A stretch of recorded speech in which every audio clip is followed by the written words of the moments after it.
Olá, começando aqui pela TV Capital Canal 32, também pela NET Canal 23 e para vocês que nos acompanham por todo o mundo através do site tvcapitalgoiania.com, mais uma edição do Jornal Argumento. Já estamos com a política batendo as nossas portas, né? Se bem que nunca, né? Falam-se em desmontar palanques, mas continuam sempre montados. E vamos conversar hoje com muito prazer com o Dr. Alexandre Francisco de Azevedo. Ele é professor em Direito Eleitoral da PUC e também da FASAN. Doutor, muito obrigado por atender ao nosso convite e seja muitíssimo bem-vindo. Eu que agradeço o convite, é um prazer estar aqui para falar sobre o direito eleitoral, né? Esclarecer dúvidas da população de modo em geral e estar aqui com você, me colocando à disposição sempre que necessário. Antes da entrevista, doutor, eu falava sobre essa nova geração, né? Porque antigamente nós tínhamos pessoas com conhecimento do senhor aos 50, 60 anos. Hoje nós estamos com um aprendizado acelerado e com pessoas inteligentes e jovens, né? Aí eu até perguntei onde o senhor bebe a água, né? Eu agradeço, né? Tomar isso como elogio, né? Ser jovem e com conhecimento, mas não sou tão jovem assim, né? Mas nós temos hoje algo que na minha geração a gente já começou uma certa mudança, né? Dessa geração anterior, que é a participação mais precoce dos assuntos, né, de modo em geral, pelas crianças, pelos jovens, adolescentes. Eu lembro da minha época ainda, né, de criança, alguns assuntos os pais, né, até mandavam o menino sair da sala. Sim. O menino sai da sala. Eu ia falar alguma coisa, não, sai daí, isso aqui não é para você não. Hoje, eu vejo com os meus filhos, a gente até incentiva. Na hora que o menino fala, a gente mesmo, tá? E dá mais corda, né, para isso. Então, eu vejo que há, sim, um avanço na informação e até mesmo um incentivo, né, para que os jovens, as crianças participem mais. E a gente não pode negar também o mundo novo que a minha geração experimentou, viu nascer, que é dos computadores, da internet, que quando bem utilizada a internet, ela serve para isso mesmo, a proliferação do conhecimento. Não apenas coisas ruins, não apenas divulgação de calúnias, de fofocas e outras coisas, mas de conhecimento mesmo. Esse talvez seja um dos grandes pontos que nós vamos abordar. Mas há 30 anos aproximadamente, o Brasil ele se uniu e foi a primeira vez, assim, digamos assim, na volta da democracia, todos os políticos imbuídos no mesmo objetivo. Eu me lembro que eu vi no mesmo palanque, eu vi ali Ulisses Guimarães, eu vi ali Brizola, eu vi as grandes lideranças do Brasil lutando por um mesmo objetivo, que era as diretas já. Foi em 1989, o Brasil inteiro, todos os políticos de todas as áreas se mobilizaram para aquilo, inclusive nós tivemos um recorde, foram 22 candidatos à presidência da República naquela época. E hoje você fala com o cidadão, o que ele quer é o direito de não votar. Não soubemos aproveitar o nosso direito de votar, ou nesses 30 anos nada aconteceu para que fizesse com que fosse uma política continuada de Estado essa questão da eleição no Brasil. Como é que o senhor vê esses 30 anos aí de diretas já e hoje as pessoas não querendo mais votar? Olha, o movimento Direta Já foi, como o senhor colocou, né? Foi um movimento que... O senhor me chama de senhor, aí eu fico constrangido. Eu tenho que chamar o senhor de senhor é professor. Obrigado pela deferência, né, como professor, né? Mas esse movimento Diretas, ele surgiu num momento bem peculiar da política brasileira, né? Nós ficamos ali de 1964 né, até mais ou menos a década de 80. 22 anos, 23 anos. Exato, sem escolher candidatos.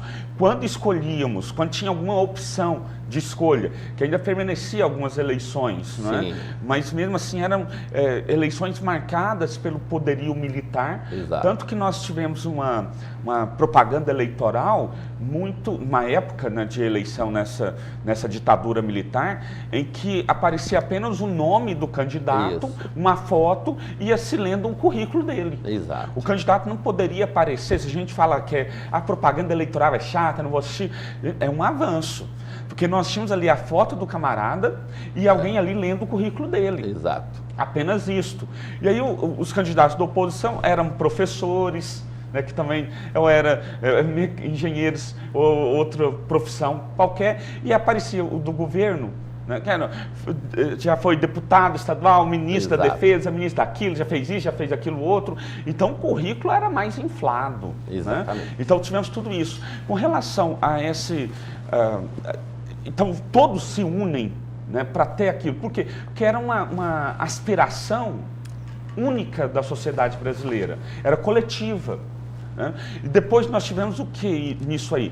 Logo na primeira eleição vence o Collor, apoiado pela mídia, uma mídia, né, que escolhe ele, o batiza como candidato, né, da inovação. Exatamente, esse slogan, né, vou caçar marajás, aquela coisa toda, combater corrupção, altos salários.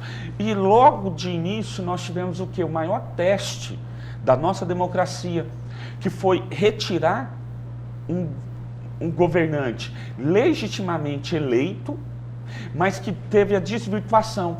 E ao tirá-lo, manter a democracia ainda. Naquele momento ali, nós tínhamos, analisando nos dias de hoje, nós tínhamos tudo para voltar para a ditadura. Tudo.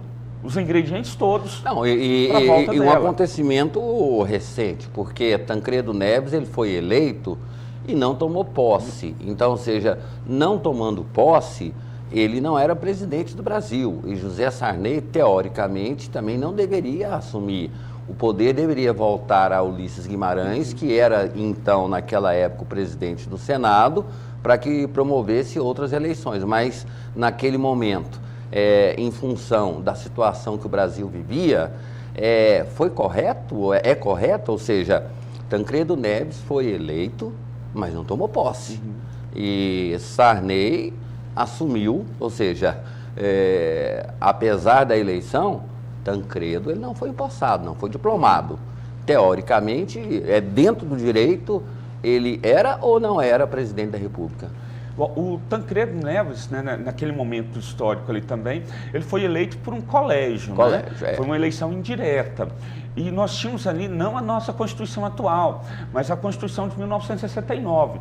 Foi uma emenda constitucional, mas na verdade tinha todo o formato de uma Constituição ditatorial, inclusive. Né? Mas como houve a eleição em chapa, mesmo na eleição, na Constituição de hoje, né, havendo a eleição em chapa, passado o período eleitoral, tendo sido eleito a chapa, mesmo que o titular não tome posse, o vice tomaria posse, por conta dessa chapa. Né? Então, assim, olhando o dia de hoje, também seria legítimo. Essa assunção do vice. Seria legítimo? É legítimo. Ou seja, a pessoa ela é eleita, mas ela não é diplomada, ou seja, ela não tem ali não assume, não tomou posse. Não tomou posse. A pessoa ela não tomou posse. Não tomando posse, subentende-se que a pessoa ela não se negou. Então, nesse caso, valida-se mesmo? Valida-se mesmo, porque nós temos ali uma questão da diplomação deles. O Tancredo foi diplomado presidente e o Sarney foi diplomado vice-presidente da República. Então, os dois já poderiam tomar posse nesses cargos. Como o Sarney, o Tancredo, não chegou a tomar posse no cargo de presidente da República, o Sarney já tomou posse como presidente. Né? Por conta ali da morte e tudo dele, né? A questão de saúde, de morte dele, o Sarney já poderia tomar posse também sem nenhum problema. O que foi outro teste ali, não da democracia em si, mas da questão de endurecer ou caminhar no movimento democrático. Que embora ali tenha a eleição do Tancredo Neves tenha acontecido por meio de um colégio eleitoral, foi o primeiro passo para a democracia. Disputando com o Maluf, né? Disputando com o Maluf, disputando com o próprio Sarney. Exatamente. Né? Aquela coisa toda. E assim, o Sarney aposentando agora, se tem alguma coisa que a gente pode falar em favor dele, é a Constituição de 88. A única coisa assim, que eu examino e eu vejo que a gente pode elogiar foi a postura dele de falar, olha, nós vamos convocar uma Assembleia Nacional Constituinte. Mas assim, já vendo alguns depoimentos, né, o então general Golbery do Couto Silva, ele que era o articulador político-militar, se pode chamar assim, né?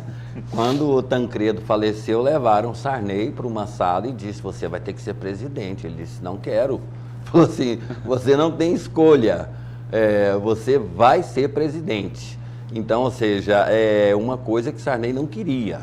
Ele mesmo já disse, ele não queria. Ele foi pressionado a assumir a presidência do Brasil. E aí, assim, essa forma dele assumir sem esse desejo, sem essa vontade, sem esse compromisso, deixou ele mais tranquilo para que pudéssemos ter essa Constituição, essa nova Constituinte?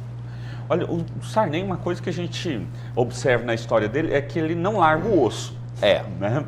Então, quando bateu essa oportunidade, aí nós temos depoimento dele, né, dizendo que não queria. Eu acredito até, nesse primeiro momento, que ele não queria mesmo. Porque naquele momento, ser presidente da República não era nada...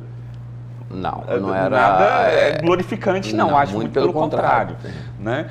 Então, mas ele assumiu ali, né, esse poder e aí deu sim, certo, olha, já que estamos impondo, eu quero agora algumas coisas.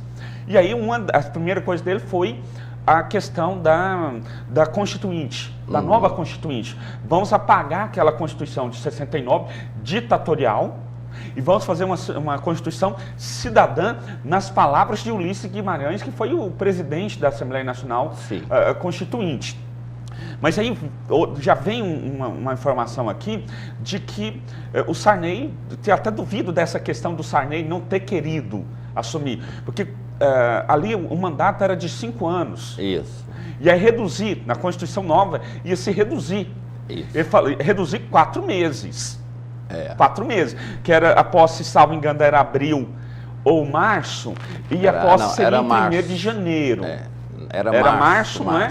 E a posse seria 1º de janeiro. Ele falou, pode mudar tudo, mas eu não saio antes de completar o meu mandato. 3 meses. Já Então, a Constituição tem lá os dispositivos transitórios e fala, olha, a posse será a partir do 1º de janeiro para a próxima eleição, valendo para a próxima eleição. Ou seja, Sarney foi até o final do mandato dele mesmo, e os que vieram depois, no caso o Sarney, o Collor, aí teve que sair no dia 31 de dezembro. Essa questão do Collor, até hoje a gente discute essa questão. Por exemplo, Collor, muitas pessoas, até hoje a gente vê, todo mundo tá pedindo impeachment, fora fulano, fora Beltrano, fora ciclano, como se a coisa fosse tão fácil assim.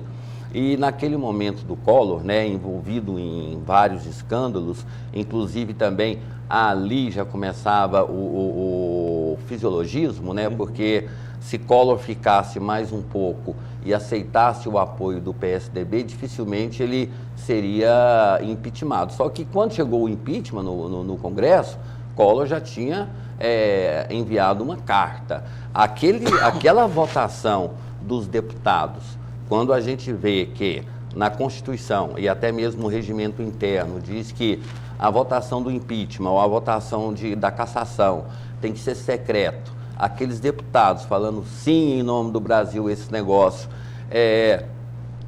era legal? Foi legal? É válido? Ou seja, quando o regimento interno dizia que o voto era secreto, os deputados abriam seus votos?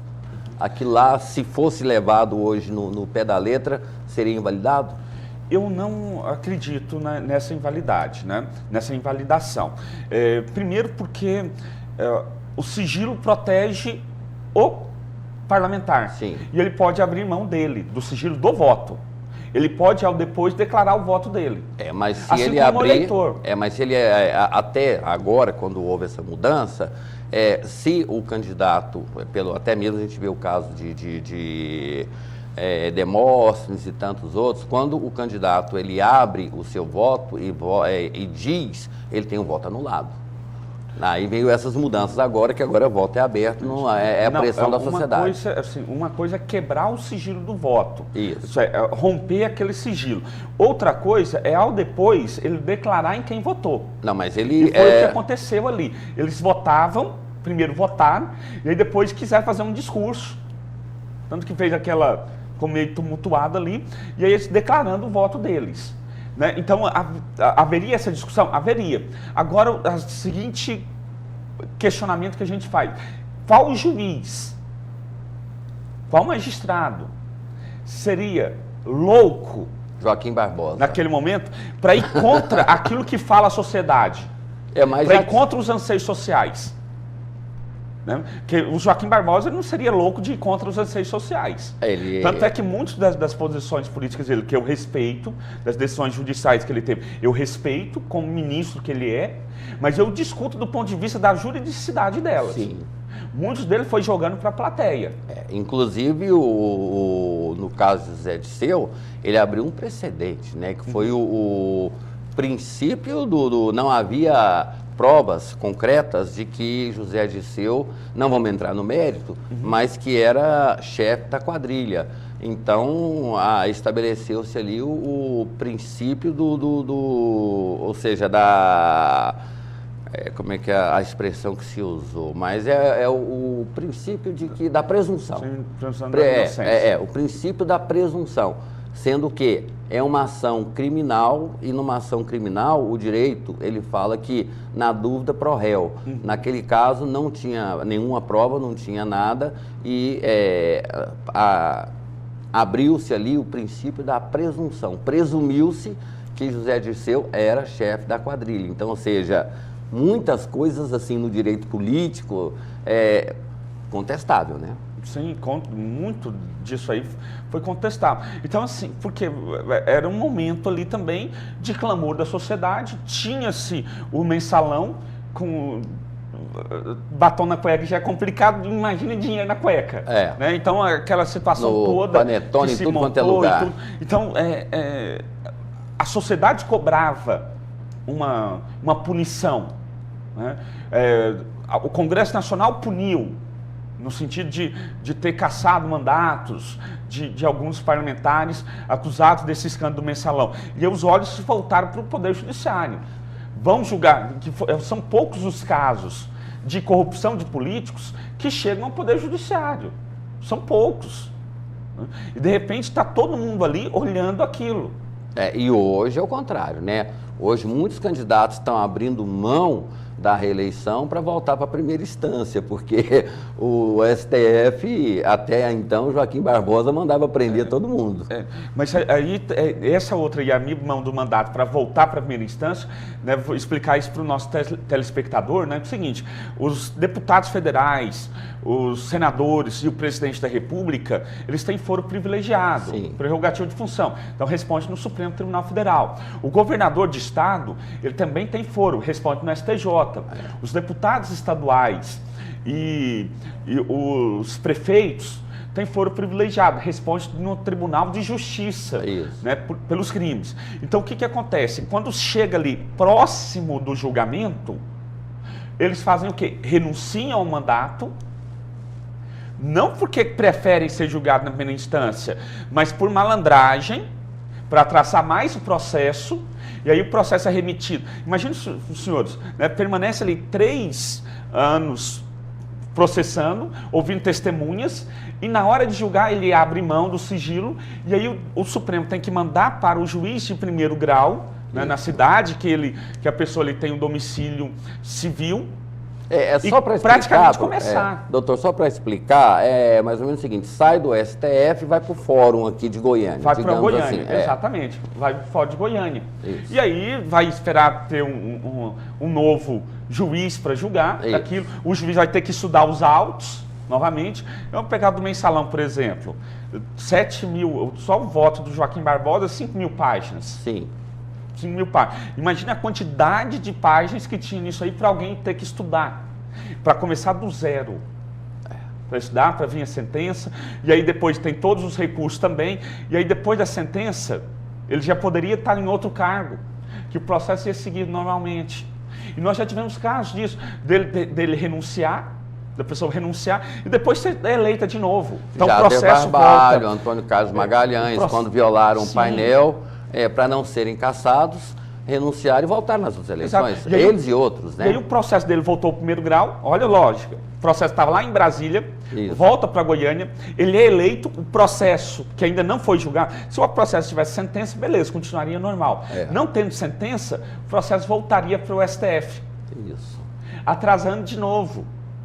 Né? Então, essa questão do foro por prerrogativa de função, eu acredito que é uma das questões que, em reforma política, é o primeiro assunto, é o primeiro tópico em reforma política que nós precisamos ter. Mas assim... Eu torço para que o recurso, eles falam em recorrer para a Corte Interamericana de Direitos Humanos. Isso. Eu torço para que eles recorram e eu torço para que a Corte de Direitos Humanos, Interamericana de Direitos Humanos, condene o Brasil por não ter assegurado a eles o duplo grau de jurisdição. Né? E faremos o quê? Porque o que é o duplo grau de jurisdição? É ter uma possibilidade de recurso para outro órgão do Poder Judiciário. Se a Corte falar que precisa ter esse segundo grau, na prática, o que a gente tem? Acaba-se o foro por prerrogativa de função. E aí não tem mais instância originária no STF. Vai começar de primeiro grau. Eu torço para que isso aconteça. A gente pode usar como um comparativo os Estados Unidos. Nós todos devemos lembrar, né? Somos jovens também, né? Do escândalo do Bill Clinton. Vamos voltar um pouquinho no caso Watergate, né?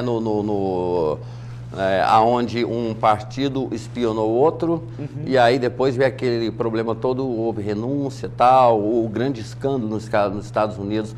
Aqui no Brasil, a indústria da espionagem... corre solta, corre solta e ninguém faz nada. E nos Estados Unidos causou a renúncia do presidente Nixon, né? Lá nos Estados Unidos é aquela coisa, o cidadão, às vezes, ele comete uma falha ali, ele vai pedir desculpa. Aqui, o cidadão comete uma falha, a imprensa noticia, a imprensa tem que pedir desculpa. Inverte-se a lógica, né? Mas da questão ali do Bill Clinton que eu queria colocar, é que ele teve aquele escândalo sexual da Mônica Lewinsky. Não houve ali utilização do cargo por conta disso, era uma questão familiar dele, mas ele respondeu penalmente. Não só Bill Clinton, como vários senadores que tiveram aventuras extraconjugais que responderam e foram para as câmeras pedir desculpa. E ele teve esse momento ali de ser condenado, mas o que eu quero colocar é que ele foi julgado como qualquer cidadão norte-americano. Eu lembro a Mônica Lewinsky, numa entrevista que ela deu logo após ganhar, né, falou, perguntar para ele, e aí como você se sente? Olha, eu me sinto feliz porque eu pude exercer meu direito como qualquer cidadã. E a justiça foi aplicada como se fosse para qualquer cidadão. Isso que é importante, eu vejo num Estado democrático de direito, né? Todos serem feitos como, tornados e tratados como iguais. Eu lembro a Constituição, ela diz isso, que perante as leis somos todos iguais. Exato, mas a própria Constituição já veio e trouxe essa questão do contraditório. Ela é contraditória nisso. E até do tratamento, né? Eu lembro um vereador de São Paulo, né? Ele dando uma entrevista lá, tinha uma falha de não observância da lei com relação à placa dos veículos que os vereadores estavam usando. Né? E aí perguntar para ele, olha, mas isso aí não está errado? E ele deu essa resposta, até onde eu, como vereador, devo me submeter à lei? Nós temos um caso claro aqui que aconteceu esse ano, Júnior do Friboi, pré-candidato do PMDB. Havia um boato de que ele estava agraciando alguns prefeitos, tal. Aí ele disse, o dinheiro é meu, eu faço o que eu quero com ele. Ou seja, um cidadão comum pode fazer isso, pode. Mas um político... Um político não. Só que assim, é aquela história que entra, por exemplo, do vereador. Até onde eu tenho que me submeter à lei? No Estado Democrático de Direito, sempre. Sim. Sendo autoridade pública, com maior razão. Então, ele faz a lei para que os outros cumpram e ele não. Isso é ditadura. Isso é ditadura. Dessa questão do Júnior do Friboi, eu vejo ali duas questões. Primeiro, de cunho político, que mostra ali um elefante numa loja de louças, de cristais. É um desrespeito total à lei eleitoral. Né? Exato. Nesse ponto ali, que não tem não demonstrou ali nessa entrevista o menor traquejo. Né? No segundo, ótimo, o dinheiro é dele. Então, em tese, ele pode fazer o que ele quiser? Sim, desde que não seja ilícito. E aí, nesse ponto, a gente está vendo o quê? Pegar o dinheiro para cooptar políticos para suas hostes. Né? Isso aí que está errado. Hoje, o tempo é muito rápido e vai passando rápido. Nós temos 38 partidos hoje no Brasil. O senhor é professor. Como é que o senhor explica para os alunos do senhor 38 partidos, ou seja, temos 38 ideologias diferentes no Brasil? Temos 38 possibilidades de governar um país? Inclusive, até hoje existe o Partido Comunista e o Partido Comunista Brasileiro. Ou seja, o comunismo já foi banido do mundo inteiro e nós ainda temos 2 partidos comunistas. No Estado Democrático de Direito, se garante que as pessoas, enfim, defendam as mais absurdas ideias sobre a nossa ótica. Na ótica deles não é tão absurdo. Né? Então se permite que ele defenda isso, o comunismo. Né? Se permite. Mas, respondendo a sua pergunta propriamente, é complicado a gente falar nessas 38 ideologias, que não há. Né? E eu vejo o problema maior da nossa democracia é um paternalismo com relação aos partidos políticos. Por que esse paternalismo? Por que nós temos 38 paternalismo partidos? Por parte de quem? Por parte do Estado, do Brasil, da nação. Né? Por que esse paternalismo? Quem banca as atividades partidárias, de modo geral? É o cidadão. O contribuinte. Isso por quê? Porque nós temos ali um fundo partidário. Sim. Um fundo partidário, né? Que é recursos públicos. A dotação orçamentária mínima é de 35 centavos por eleitores. Se nós tivéssemos ali só isso, o mínimo, nós teríamos ali, vamos imaginar, fazendo uma conta por baixo, 100 milhões de eleitores no Brasil, só para arredondar, ficar fácil, né? Nós fazemos conta. Nós teríamos ali 35 milhões de reais destinados aos partidos. Além do fundo partidário, também existem outros. Não, mas aí o fundo partidário, além dessa dotação, vem as multas eleitorais. Então, o eleitor que não votou na eleição, que não gosta de política, eu não vou votar porque eu não gosto de política, eu não quero ajudar a política, você vai pagar uma multa ali de R$ 3,51. Pouca coisa, muito pouco. Mas essa multa vai ajudar os partidos políticos. É pouco, vamos colocar aí, né? A abstenção da última eleição chegou no Brasil a quase 21%. Ou seja, no geral, de um universo de eleitores, 21% terão que pagar essa multa. Então, vamos pegar que é só 1 milhão de pessoas. 1 milhão, então, 1% do eleitorado não votou. Só por baixo. Vai dar o quê? Pagar a multa. 3,51, fez 1 milhão, vai dar 3 milhões já para o fundo partidário também. Exato. Então, não votar, você está abrindo mão do seu direito e ainda ajudando essa questão do fundo partidário. E a multa eleitoral, até o candidato cometer algum ilícito, a multa que ele vai ser condenado, uma multa, essa multa vai para o fundo partidário. Mas eu quero colocar uma coisa mais surreal ainda. Né? Na eleição de 2010, houve um rombo das receitas do presidenciável José Serra e da presidente eleita Dilma Rousseff. algo em torno, para cada um, aproximadamente 17 milhões para cada um. O partido deles, PSDB, assumiu, PT assumiu a dívida. E aí a dotação orçamentária foi aumentada, na canetada mesmo, aumentou-se ali a dotação orçamentária para cobrir, por coincidência, esse rombo nos dois grandes partidos.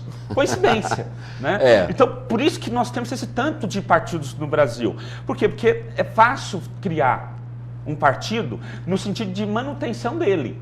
Porque vai ter recursos públicos para bancar aquele partido político. Nós temos outras democracias que têm tantos partidos ou mais. Recentemente eu estive na Argentina até a respeito do meu mestrado, fazendo mestrado em Direito Eleitoral. Fui lá conhecer o sistema eleitoral deles. E, vamos lá, quantos partidos tem na Argentina? Faz um chute aí. Ali, assim, que teoricamente a gente conhece, são 3, né? Né? São 3. Exatamente, 600. 600 partidos. 600 partidos. Só que o partido igual no Brasil. No Brasil nós temos 38, mas o que nós temos aqui é o quê? É o PT, o PMDB e o PSDB. Aí depois tem outros, os nanicos que sequer conhecemos. Não, se você for falar o nome dos 30 e poucos, aí, a gente não dá conta. Não. Mas lá, qual que é a diferença então? É que lá o partido é regionalizado, não é nacionalizado como é o nosso. Então, nós temos o PT em nível nacional, nível regional e tudo. Lá não, lá cada estado pode ter ali os seus partidos. E num somatório que dá esses 600 partidos. Agora, o partido ele precisa ter apoiamento, ele precisa ter filiados, ele precisa ter história de luta. Se ele quer gastar recursos, maravilha, você pode gastar proporcionalmente àquilo que você produziu e você vai fazer um evento, eu vou te dar o dinheiro para você fazer aquele evento. No Brasil, olha, você tem esse tanto daí, você faz o que você quiser com ele. Mas aí, professor, será que não tem uma frouxidão por parte da lei, não? Porque para a criação do partido são necessárias um número de assinaturas. Foram lá verificar a questão do PSD, tinha pessoas que assinaram ali e que já tinham morrido há 50 anos. Isso. E aí nós temos nos nossos cartórios eleitorais, por exemplo, quando eu assinei a minha identidade, quando eu tirei a minha identidade, hoje a minha assinatura é completamente diferente. PSD, ou esses novos partidos que surgiram, todos eles foram verificar, haviam assinaturas ali de pessoas que já morreram, que não existiam no Brasil, e passou-se por cima de tudo e legalizaram esse partido. Então, o erro já não começa aí? Não, não foi assim, não é bem assim. Vou explicar o processo de criação de um partido no Brasil. Para se criar um partido, a pessoa precisa recolher o apoiamento mínimo do eleitorado de 0,5% de assinaturas. Essas assinaturas elas devem estar dispostas por zonas eleitorais. E aí recolhe ali uma lista, encaminha para a zona eleitoral vai fazer a conferência de acordo com a assinatura que o eleitor apostou no caderno, assinou, não é? No caderno de votação da última eleição. Então vamos imaginar que a gente cria um partido hoje. O eleitor assina, né? Assinou hoje, vai para o cartório eleitoral vai pegar o caderno de votação da eleição de 2012 e vai conferir. Se bateu, ele fala, olha, no final ali, confere, olha, apresentaram 100 assinaturas. Das 100, 80 confere. 20 não confere porque a assinatura não está conferindo, o eleitor não votou na última eleição, o eleitor já morreu, o eleitor é analfabeto. Ou não é dessa sessão, não é desse cartório, não é do cartório. Isso. Então, isso aí acontece. Isso aí. E foi o que aconteceu com o PSD. Só que o PSD recolheu muitas mais assinaturas, em uma quantidade muito maior. Esses eleitores que morreram, os eleitores que não assinavam, que eram analfabetos, que de repente estavam assinando, não foram validadas pela Justiça Eleitoral. Isso é bom que se diga. Só que ele conseguiu um número muito maior. E aí, no geral, ele conseguiu assinaturas suficientes para serem criado o seu partido, para autorizar a criação do seu partido. O que não aconteceu com o Partido da Marina, né, o Rede. Né? A questão da Marina foi soberba, né? Porque se ela tivesse entrado junto com todos, se recusasse o partido dela, recusaria todos, né? Ali, Marina, o grande problema do político é essa questão da soberba, né? A Marina diz que é dona de 20 milhões de votos. Eu nunca vi, assim, uma pessoa dizer que a cada eleição ela retrata um momento, uma realidade. Essa questão até de ser dona do voto, ela, com todo respeito à Marina Silva, pela história que ela tem, mas remonta ali ao curral eleitoral. O Vanderlan, por exemplo, até hoje diz que é dono de 500 mil votos. Eu não tenho dono. Eu posso ter ali apoiadores, pessoas que podem votar na pessoa, enfim, mas falar abertamente que eu sou dono do voto dele, isso aí remonta a curral eleitoral, infelizmente isso. Mas da Marina, o que aconteceu? Foi um erro de cálculo dela. Né? A questão da soberba dela. Ao invés de reconhecer ali a sua falha e tentar recolher aquelas assinaturas que faltavam, né? Ela falou, não, o TRE está errado. Aí começou a pegar, postar no YouTube depoimentos de pessoas, celebridades que haviam colocado assinatura para ela e falando, olha, eu assinei por ela. Isso aí nada adianta. O que vale é o que está no papel. O que vale é o que assinou no papel e tem que conferir. Nós tivemos artistas que assinaram, mas não votaram na eleição. Então não tem como conferir a assinatura. Exatamente. Não tem como. É um absurdo, né, que não colocaram, foi o primeiro partido cassado na época da ditadura. Primeiro lugar que o partido dela não existia ainda. Segundo que não houve cassação, não houve autorização para o partido dela ainda. Por quê? Porque não teve uma formalidade. Não foi criado. Não se cumpriu uma formalidade. Isso. E ela poderia cumprir. Bastava cumprir essa formalidade, mas ela preferiu qual caminho? Jogar a culpa no outro. Professor, nós temos que fazer um breve intervalo comercial.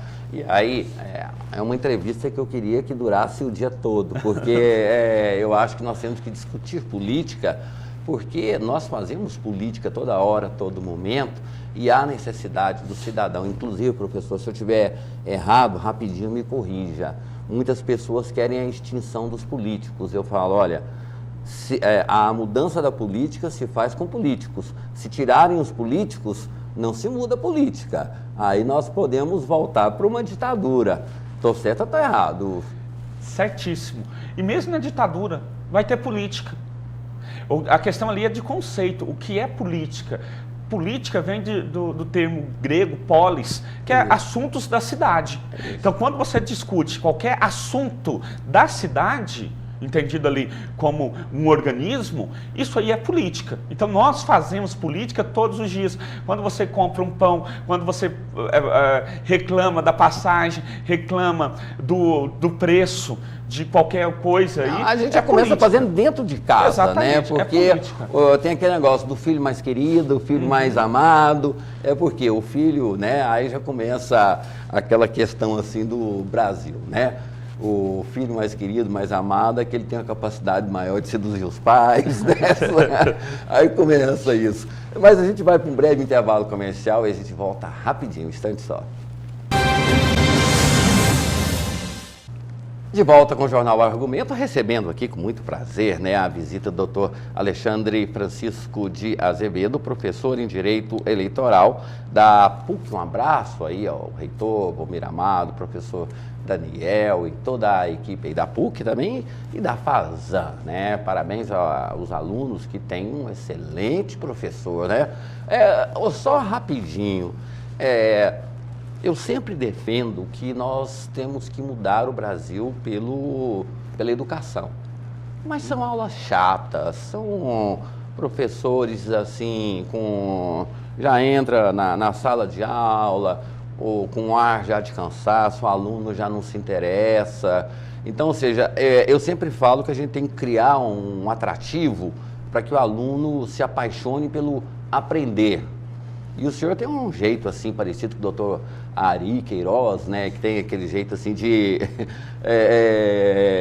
um tanto quanto mais assim, digamos, perdoe-me, mais extrovertido, né? Um jeito mais assim simpático.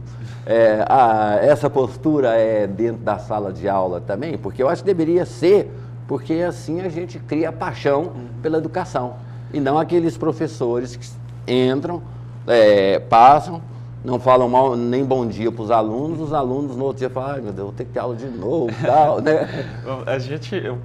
Repetindo a frase do Che Guevara, né? Há que endurecer pera sem perder a ternura, né? Jamais, perder a ternura ali, ou jamais. Seja, você tem que ter o poder, mas também... Eu sou brincalhão também em sala de aula, né? Dou uma aula de maneira descontraída, mas também cobro disciplina dos alunos. Autoridade sem autoritarismo. Exatamente. Então, às vezes a gente tem que ser um pouquinho mais energético, né, para cobrar dos alunos posturas de academia mesmo, né? Infelizmente, como o senhor colocou essa questão da educação, o Brasil qualquer país só se muda com a educação mesmo. Infelizmente, a educação, não apenas pelos políticos, mas pela parte do próprio cidadão, ela é relegada. Nós tivemos, por exemplo, um lançamento de um celular, do aparelho celular aí, do iPhone, Samsung, essas coisas da vida. E a mídia mostrou, a imprensa, né, de um modo geral, mostrou um garçom que economizou ali por um ano para juntar dinheiro, né, para comprar o seu aparelho celular de última geração. De última geração e ser o primeiro. Agora, abriu a loja e já estava lá na fila de madrugada para ser o primeiro a comprar. E a gente denota, pô, beleza, quantos economizariam um ano? Fariam que, se ele economizou um ano, é que aquilo ali fazia sentido para ele, e que também não tinha tanto dinheiro assim para gastar. Era um projeto de vida. Né? Exatamente, que levou um ano. E ele teve disciplina de fazer isso aí por um ano. Eu entro nas minhas salas e coloco lá uma relação de livros que os meus alunos podem escolher para comprar, para ter o conhecimento. A discussão ali é geral. Não, professor, que é caro, o livro é isso, aquilo. Eu fico falando, o livro custa ali o quê? R$100 e poucos, um livro de direito. Vai custar 130 e poucos. Com raríssimas exceções, um livro do direito vai durar ali não um semestre, mas 2 semestres. Um ano. Vai durar séculos. Não, eu falo assim, na faculdade, né? Vai usar ali em um ano. De uso ali continuado mesmo na faculdade. Um ano. E é muito caro? Dividir aquilo ali por um ano? Não, professor, porque a gente tem para... Tudo bem. Você vai numa balada, vai fazer qualquer coisa, vai gastar. Se você economiza o dinheiro da balada ali, faz alguma economia, dá para comprar isso. Então, o que eu observo? É a escolha. Né? Um aspecto também que tem que colocar nisso, o conhecimento que se adquire nesse livro, isso não tem preço. Não tem preço. Né? E a outra coisa que eles me perguntam, professor, qual que é o melhor livro? Eu falo, olha, o melhor livro é aquele que você vai ler. Que não adianta. Eu coloco lá 10 livros, eu coloco a opção para o aluno, uma relação de livros para ele. Mas eu falo para ele, olha, vai nessas livrarias hoje que tem, em shoppings, né? Uma coisa até legal, né? Ter livraria em shopping, vai lá, tem café, né, na livraria também, bebe um cafezinho, pega um livro, dá uma leitura ali na primeira página, e você olha, gostou ou não? Mas não gostou? Deixa de lado. Gostou? Já separa. Mas aí vamos entrar nesse aspecto, que nós temos pouco tempo e muito assunto para tratar ainda. Aí entram as redes sociais, que normalmente as pessoas elas criam fatos, às vezes até escrevem um monte de bobagem e colocam embaixo que aquilo lá foi Shakespeare, foi Abraham Lincoln, foi não sei quem, com erros grotescos de português, sem sentido nenhum, e a pessoa compra aquilo lá e começa a reproduzir aquilo como verdade absoluta. As redes sociais na política. Essa aí é uma questão muito complicada, ela foi utilizada muito desde 2000, na eleição de 2010, já se começou, né, a questão do Twitter, do Facebook. Aí criou aquele negócio a Dilma do aborto, o Serra da privatização, ou seja, politizaram, e uma politização, ao meu ver, me desculpe, apaixonada. Eu acho que aí é o grande erro. Mas continua, por favor. Então começou a ser dali. E é nessa experiência que a gente teve. Exatamente, ao invés de disseminar conhecimento, houve uma disseminação de mentiras, de boatos. Né? Eu lembro até do Kassab, né? Na época, na propaganda da Marta Suplicy, aparecendo lá, quem é Kassab? Ele é casado? Ele tem filhos?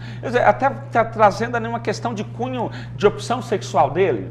Não falando abertamente, mas levando a dúvida. E já assustou na propaganda. A presidente Dilma também foi vítima disso. Também foi vítima. O Lula foi vítima muito antes da internet, ele também já foi vítima. Sim. O que eu vejo é que a internet ela pode dar uma amplidão, uma amplitude, amplificar isso muito maior, né? E causar um estrago muito maior. Eu sempre falo para meus alunos, e eu falo isso nos meus seguidores do Twitter, no Facebook, é o seguinte, vá à fonte, verifique. Então fala, foi aprovado um projeto de lei, né, da Bolsa Prostituta.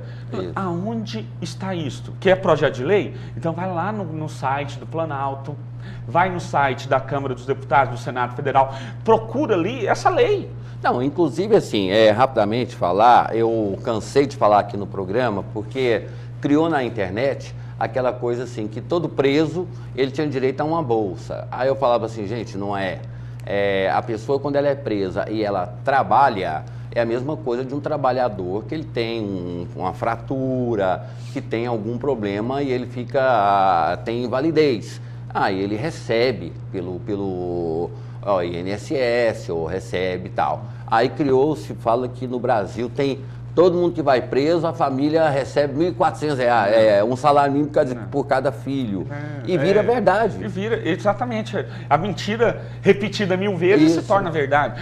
O que é a mentira? Como o senhor colocou aí bem, né, esse auxílio reclusão, primeiro que eu vou corrigir, não é para o preso.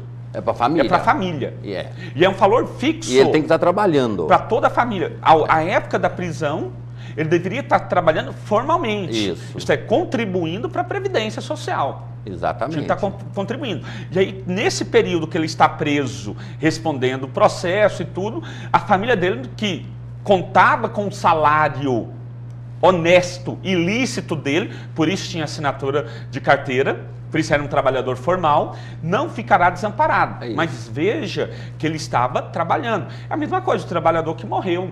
Né? Então, o que eu oriento as pessoas nisso aí? Ouviu alguma coisa, leu em algum lugar, vá à fonte. Hoje é fácil, né? Fala lá do Érico Veríssimo, falou isso. Gente, o Érico Veríssimo tem Facebook, tem e-mail. Então, manda um e-mail para ele e pergunte, foi o senhor que falou isso? Não, né? a gente já vai, se a gente reportar um pouco, quando não tinha ainda Platão e Sócrates, né? Fala-se que todo foi escrito, acho que Sócrates escreveu sobre Platão, só que Platão nunca falou nada, ele era calado, nunca escreveu nada. Então, assim, a gente já vem comprando em verdades, né, há séculos, né, e há séculos, a gente vem até hoje também. A gente tem aí declarações de pessoas que não declararam nada e são colocadas nas redes sociais e vira verdade. E hoje tem como a gente verificar isso? É usar a internet, é o mesmo meio, né? Não dá... Interessante isso que eu vou falar, já houve condenação de pessoas por compartilhar no Facebook inverdades. Foi um caso de um veterinário de São Paulo, houve uma postagem que ele maltratou alguns animaizinhos, né? E a mulher postou lá falando, olha, a foto do veterinário e a postagem falando que era um mau veterinário que tinha maltratado filhotes, cachorrinhos ali. E 2 mulheres compartilharam e falaram, olha a foto desse safado. Né? Olha isso. Ele entrou então com ação contra essas 2 mulheres que compartilharam essa informação falsa, e ele provou que era falsa, e elas foram condenadas a ressarci-lo. Eu tenho maior medo e cuidado quando eu vou compartilhar informações, porque eu verifico primeiro a fonte. Se eu não consigo verificar a fonte, eu não coloco. Mas a nossa geração de hoje, vamos voltar na questão de ler livros e conhecer política. A nossa geração de hoje, ela não está interessada nisso, muito pelo contrário. Ou seja, ela está muito mais preocupada com aquelas piadinhas que saem do que propriamente a informação sobre os candidatos. Aí nós temos o marco regulatório da imprensa. Vamos voltar para a política. Agora, o candidato, ele não pode fazer campanha na internet, mas ele pode contratar 500 mil pessoas para fazer campanha. Então, ou seja, não houve um erro nesse aspecto, porque o candidato não pode, mas ele pode contratar, da mesma forma que ele contrata aquele pessoal que abana a bandeira e que vai votar nele depois, que é uma compra de voto aberta, né, execrada, assim, exacerbada. Agora também na internet vai ter isso, né? Vão comprar internautas para trabalhar. Vamos por partes, né? O candidato ele pode fazer propaganda na internet. Durante o período eleitoral, sem nenhum problema. Ele pode fazer. Fora do período eleitoral, ele pode fazer ali, demonstrar algumas... não fazer a campanha em si, mas ele pode se apresentar, pode colocar tem a página, tem a sua página e tudo isso aí. Mas ele não pode atacar, ele não pode usar Ele pode até atacar no sentido de apresentar ali os seus projetos e fazer críticas. Isso aí ele pode fazer. No período eleitoral, aí é livre para ele colocar no Facebook, no Twitter, ou no Orkut, nem sei se mais se usa. Né? Ele pode fazer essa utilização para pedir votos, expor e até mesmo questionar propostas dos seus opositores, seus adversários, sem nenhum problema. O que ele não pode é contratar. Aí na internet, eu não posso fazer a contratação de pessoas para... vamos imaginar, o senhor tem o seu Twitter, eu tenho o meu Twitter, e tem um candidato A, vem e nos contrata para que no nosso Twitter pessoal, no nosso perfil pessoal, nós ali façamos campanha eleitoral para ele. Eu não posso ser pago para isto. Agora, se eu quiser livremente no meu perfil falar e fazer campanha para aquele candidato A, B, C ou D, isso aí eu posso fazer. O complicado é o quê? É a fiscalização. É o que eu sempre digo, que aí parte da honestidade, que não tem, infelizmente. Né? Nós estamos acostumados com a lei de Gerson. O brasileiro... que todo mundo... E aquela fala, porque todo mundo faz isto. Inclusive aqui o nome do jornal Argumento é um poema de uma frase, se todos fazem, né?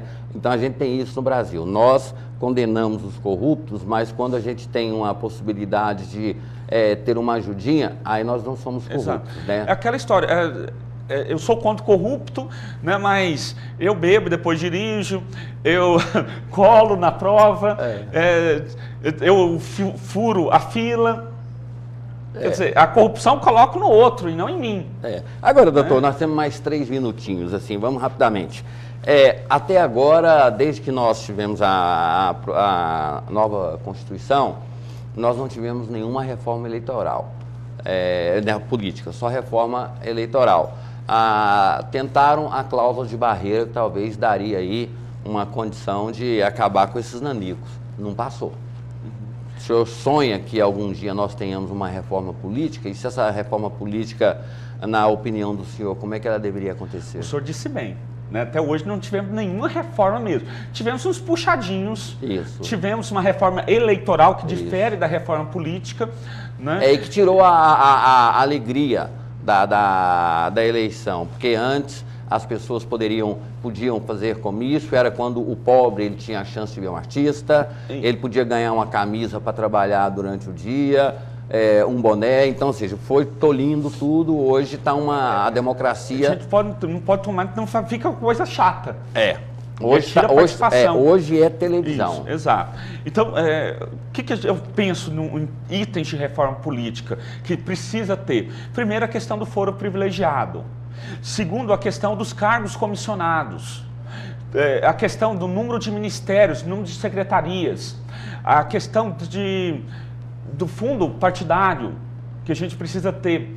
Né? Resolvendo essas situações aqui, esses 4 ou 5 itens que eu coloquei, nós vamos reduzir e muito a questão, primeiro, do número de partidos, que a gente precisa ter. Hoje, por exemplo, a gente tem partidos que vão lá, vão coligar, vamos imaginar por que cargas d'água o PSDB em Goiás, o PMDB em Goiás, quer se coligar com o PCO. Televisão.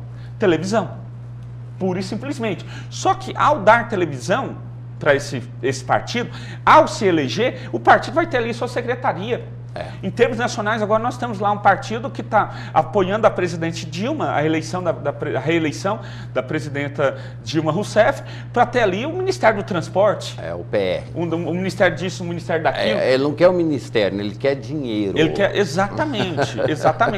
Quer, não é, aí vem aquela, não é o bem do país. O PMDB não abre mão das Minas e Energias porque dinheiro, e o PR Transporte porque dinheiro, mas nosso tempo está no fim. E olha só como, porque o que eu coloquei é a questão do cargo comissionado. Que a hora que disciplina melhor a questão do cargo comissionado, acaba essa coisa de colocar o partido lá. Porque a hora que o partido toma conta do PR, do Ministério do Transporte, ele infla com partidários dele, para ocupar cargos comissionados, que estão de montes. A gente tem, eu sempre falo, a gente está terminando. Eu não entendo, o Ministério da Pesca, ele é para preservar o peixe ou para ajudar o pescador? Da igualdade racial, de quem? E tantos outros ministérios que são criados com um único objetivo de que? Ter apoio ter horário na televisão. Infelizmente terminou o nosso tempo. Professor, doutor Alexandre Francisco de Azevedo, professor eleitoral da PUC e da FASAN, muito obrigado pela aula, prazer imenso ter conversado com o senhor aqui, e é bom saber que nós temos pessoas que pensam e que ensinam da forma que o senhor ensina e pensa. Eu não vou agradecer a entrevista, vou agradecer a aula e esse momento aqui que eu tive, que são poucos que a gente tem, onde a gente pode conversar assim de forma tão descontraída sobre assuntos tão sérios, mas sem perder a ternura. Obrigado. Eu que agradeço a deferência, né, de tomar a entrevista como aula, né? Também aprendi muito aqui nesse momento e agradeço, me coloco à disposição para novos encontros, novos teremos na próxima debates semana. De próxima ideias. Semana já está marcado. Muito obrigado a todos vocês. Agradecemos muito pela atenção, pela gentileza. Estamos indo embora. Encontro marcado para amanhã. Até amanhã. Fiquem todos com Deus.